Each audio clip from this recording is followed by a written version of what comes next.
Ha! Our fancy technology of hitting the button, then walking around in front of the camera. I don't have one of those. Like, Remote starts? yeah. It's okay. Io, no. No. Stay. Don't do it.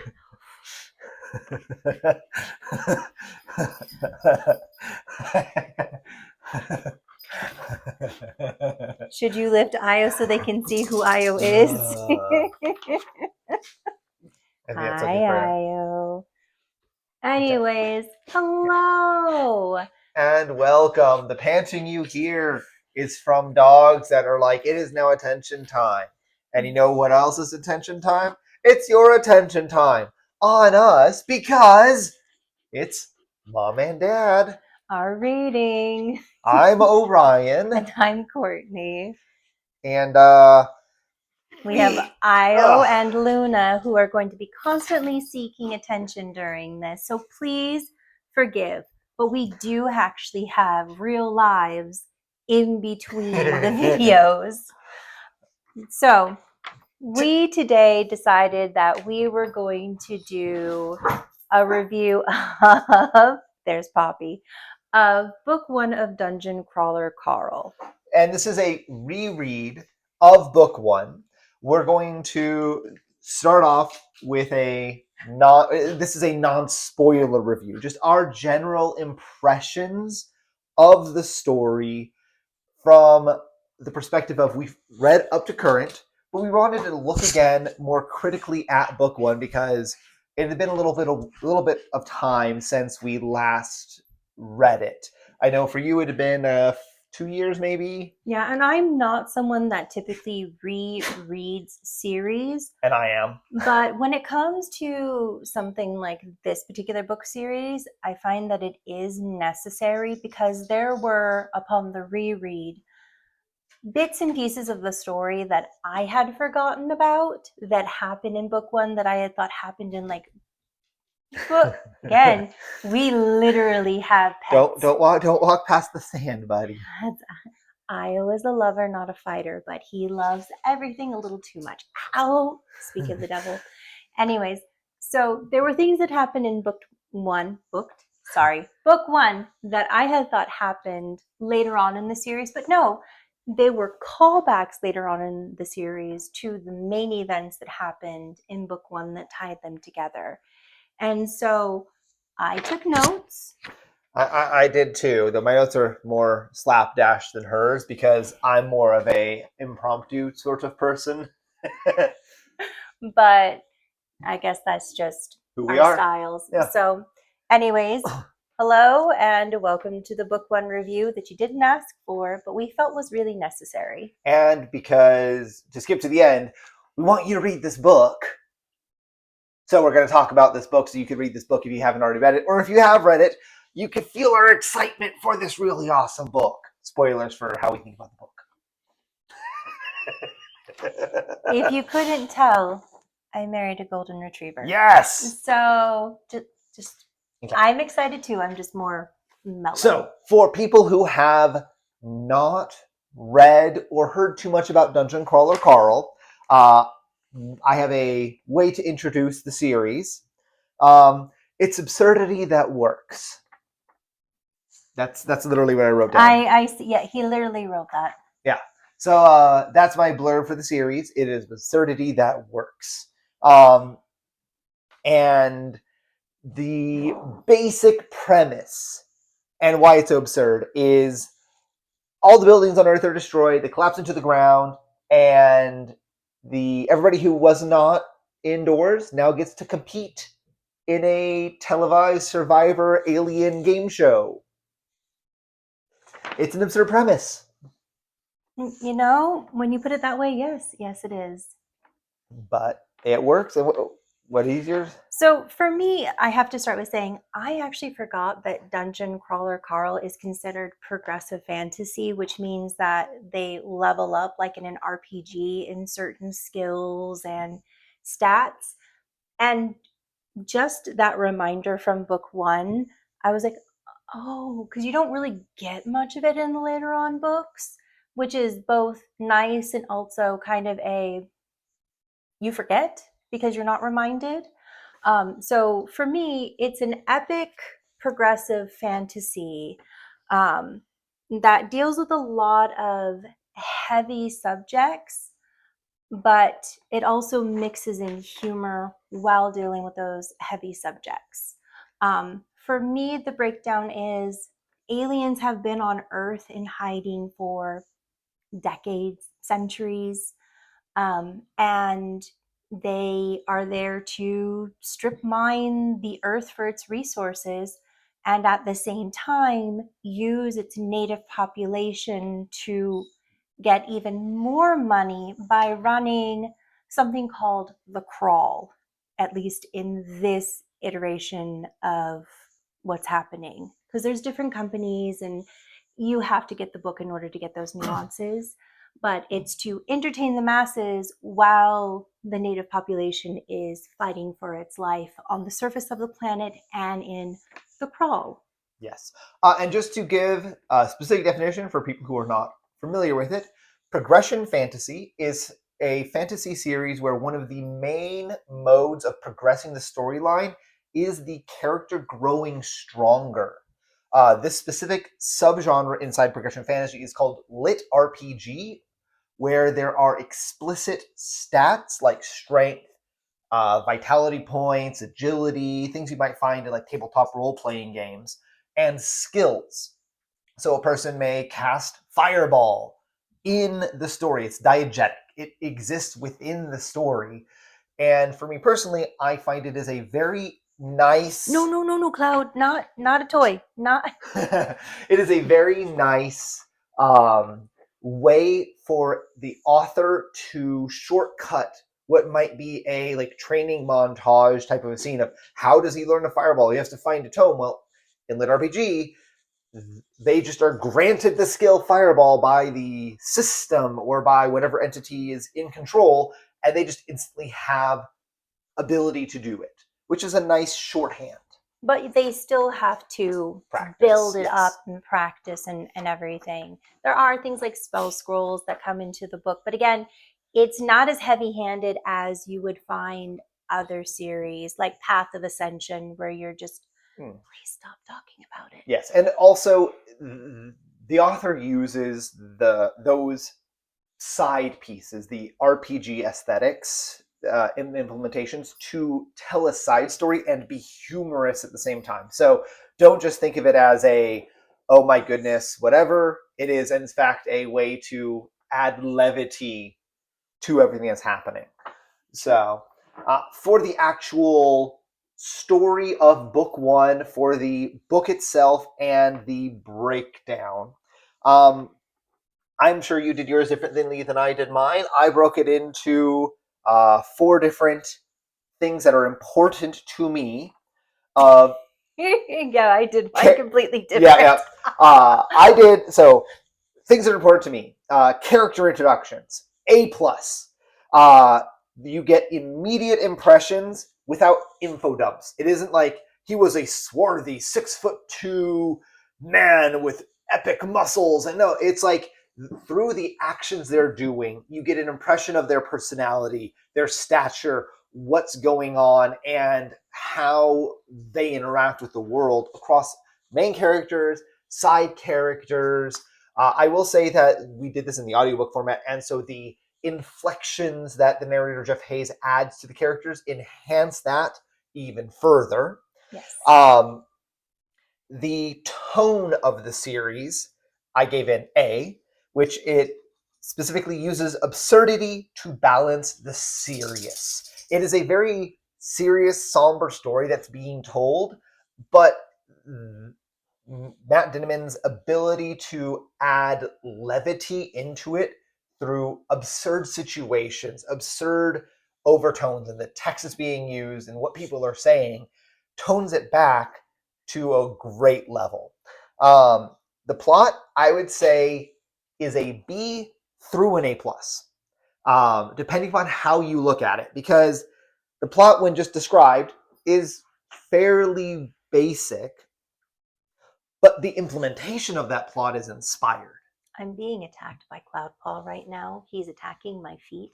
I am so sorry to everyone who is watching me like side eye this direction. Side eye But the ground. Yes. one of our children has a cat, and he's not even a year old yet, and he is very rambunctious, and so he is like attacking me. Oh dear. I think, yep. Hello, Cloud Paw. This is Cloud Paw. He is the feisty child, but we have defeisted him a little bit. Oh, he was way worse. And now I was demanding attention because Cloud Paw is getting attention. Are you the feisty one? Please, Okay, please. Okay. But so, anyways, if you were noticing me like not focusing, I was hearing what Orion was saying, but I was trying not to have like my toe bit open. Yeah. All right. So that was the plot, and lastly, the pacing. It's good pacing.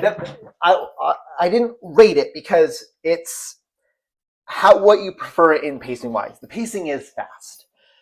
There's always progression and movement towards the goal. So you're never. Some people would call it languishing. Some people would call it just hanging out with the characters. There's very little of that. It's usually them having a goal, immediately moving towards it, and once that goal is reached, prior to them finishing it, there's another goal they know they have to do immediately afterwards, and they're moving towards that as well. I have to agree with that, because even so the thing is that it's fast paced, but you're not catching your breath as you're reading the story. There are some stories where they go, go, go, go, go. And you as the reader are like, okay, yeah, can we stop for just a second? I need to catch my breath. Cradle series for me is I wish they would just take 5 minutes to stop and relax. You haven't read that one yet, but. And so this one doesn't do that. There are moments where it does pause, take a step back, and then where do you go from there? And so for me, the pacing is a good pacing because there is that 2 steps forward, half a step back. But that half a step is to help you as the reader catch up mentally with everything that just happened that was like a mile a minute. For me, the Crack Karen, which is one of the bosses in the book, no spoiler, but for me, having that pause after that particular boss was really important for me to digest just not only what they went through to get to that point, but what they went through at that point, and then where they were afterwards and where you were, me, was after that particular hellscape of a moment. So I do like the pacing of this particular series. And now onto your analysis. Well, for me, the analysis is really what I got from it was a lot of questioning things like the moral decay that happens in the scenarios. You know, it's kill, kill, kill kind of a thing. But kill? That is relevant in the book. But you, as a person, could you do that? And if you can, how much of you do you lose? How much of you do you give up in order to fulfill that forced destiny that's put on you? I have to say that I really liked how that was brought up and kind of left for you to either agree or disagree with whoever was either the target of the discussion or the main character talking about it from their perspective. It kind of left it so that you could go, well, I don't really agree with him on that. Or, you know what, I do agree with her on that. Or, you know, they weren't the bad guys. That's a gray area. Or they were lied to and then they were too far in. Yes. And then also loss. There's a lot of heavy things that happen in the book. Again, it's balanced with levity, it's balanced with humor, it's balanced with awkwardness and all of that. But when I did the reread, I had to take a step back and pause at one point because it was like, there's a lot of loss that people are dealing with that the game, the crawl, doesn't let them process. You're on a time limit. You're on a limit of other factors that we're not going to talk about because it would kind of spoil it. And also, you're on the outside forces are pushing in. Do you really have time to process what you just went through? And so for me, the moral decay and loss is so well discussed. Don't do it. Thank you. Again, Io. But it's so well discussed and also not harping on you. You need to think that this person is a bad person. How do you know? You don't get a chance to know their whole story. You may not know their story for 5 books. Who are you to judge who they are or the choices that they made? And I like that when it comes to how it's done. And I think that for myself, Jeff Hayes, who is the narrator of the book, the audiobook, he does a really good job of he himself not putting certain intonations into it that would kind of lead you to the conclusion that he wants you to have, or that maybe the author Matt Denneman wants you to have. He lets you, through his just do the character, just tell the story in a fun way, but just doing what needs to be done. He lets you have that opening, not just from what the author wrote, but how he uses the words in the story to give you that. I would agree. So, would we recommend this book, and who would we recommend this book to? Yes, I would recommend this book. Specifically, I would recommend this book if you like having a good time and laughing at a serious person in a silly situation. Carl, can you really kill? I guess you could say that Carl is a very serious person. In a very silly situation. And that's one of the things I really like about this.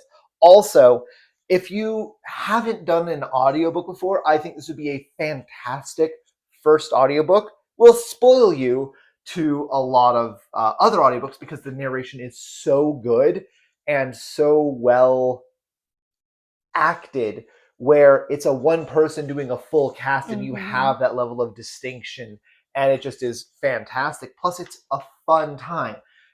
Everything that happens is easy to remember. The story is not overly complex, but the beats keep coming. And so, yeah, if you just want a really good time while reading it, I'd liken it to a literary equivalent of a great action flick like Die Hard or John Wick, where the premise is kind of, if you just describe it's like, okay, but the implementation is like so on the point that it's like, I'm just into this. I would also recommend the book with a couple of caveats. The first is that the humor can be very juvenile at times. In the best way. We talked about that in the overview that we did, but it can come off as very juvenile. But it doesn't stay there. It doesn't like hang in the air and make you go, please move on. It does move on.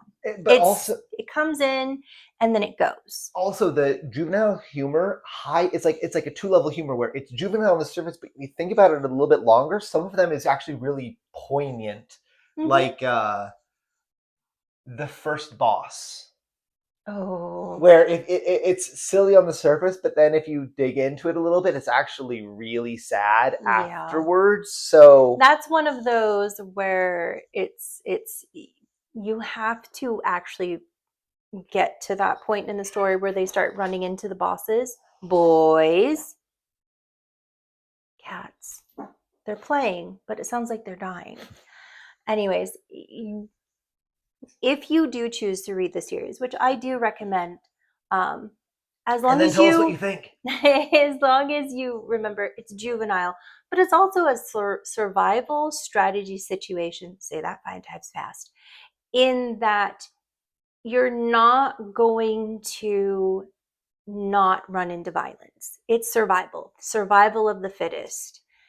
And so it's going to be violent. There's going to be moments where you're going to be like a gut punch that this thing has happened.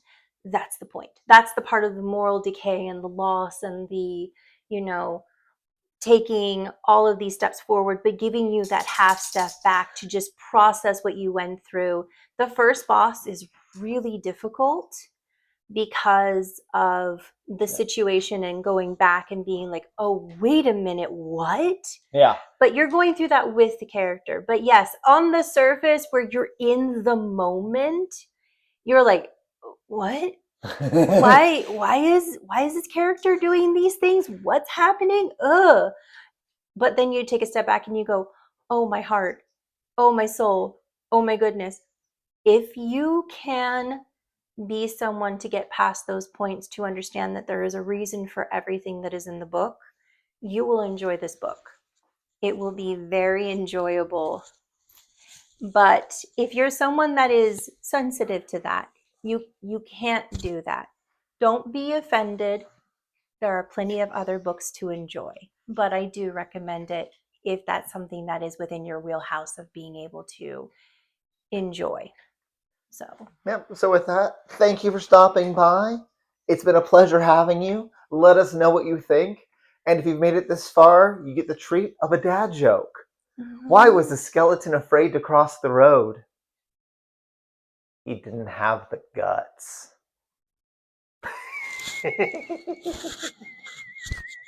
I don't know how many times she's